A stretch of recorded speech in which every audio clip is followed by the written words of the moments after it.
Der Banco hat Zahnweh. Gespannt beugt sich der Sandro über das Geländer vom grossen Leuenkeg. Jeden Moment wird sein Kollege die Leuen rauslassen. Der Sandro ist Tierpfleger. Wie jeden Morgen steht er hier aussen, um zu schauen, wie es seinen Schützlingen geht. Besonders auf den Banco, der Chef vom Leuenrudel, ist er gespannt, weil der Banco seit ein paar Tagen kaum noch Appetit hat. Die Tür geht auf.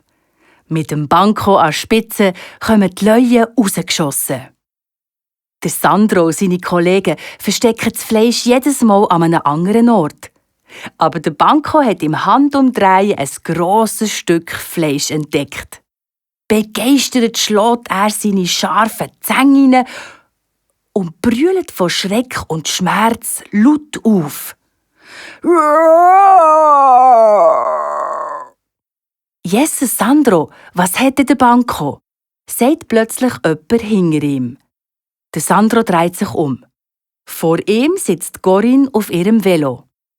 Die Corinne ist Zootierärztin und macht gerade ihre Morgentour. «Gut, dass du da bist», der Sandro seufzt. «Mit dem Banco stimmt etwas nicht.» Sie beobachten, wie der Banco sich hinter einem Felsen verkriecht. Ratlos kratzt sich der Sandro am Kopf. Seit ein paar Tagen frisst er nicht mehr richtig. Zuerst stürzt er sich zwar aufs Fleisch, aber nach ein paar Bissen hört er auf und zieht sich schlecht gelaunt zurück.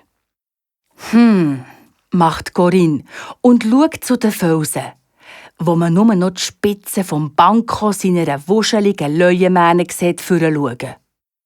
Ob er echt Zahnweh hat? «Ja, genau», ruft der Peter. «Das könnte sein.»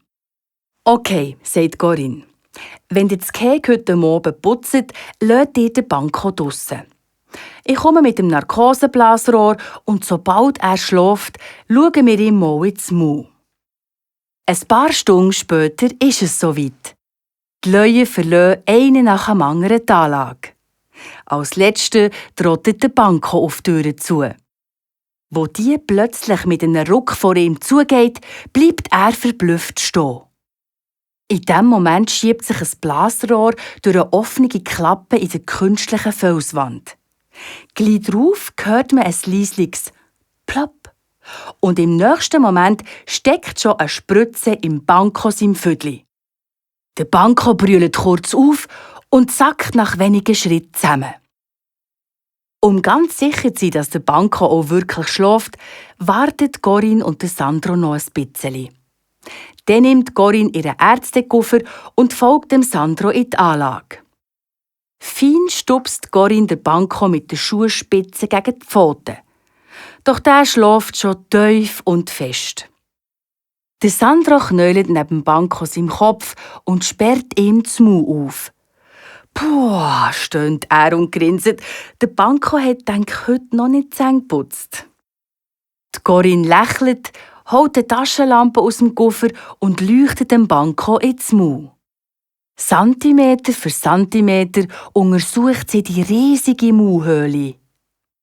Sie will schon fast aufgeben, bis sie plötzlich etwas entdeckt. Ganz weit hinten hat sich ein grosser Holzsplitter zwischen zwei Backenzähnen verkeilt und das Zahnfleisch ist schon ganz entzündet. «Glück gehabt, Banco», seufzt sie erleichtert. «Wir müssen dir keine Zange ziehen.» Mit einer langen Pincette zieht sie vorsichtig den Splitter raus und bestreicht das Zahnfleisch mit einem Wundgel. Staunend starren sie auf den Holzsplitter. «Arme Banco», meinte Sandro schliesslich. «Kein Wunder hat das weh getan.» Nachdem Corinne und Sandro das Tierkeg wieder verloren haben, ist er langsam wieder aufgewacht. Träge, blinzelnd, schaut der Banco die beiden an. Irgendwie ein richtiges, zufriedenes Leuenblinzeln, finden Sandro und Corinne.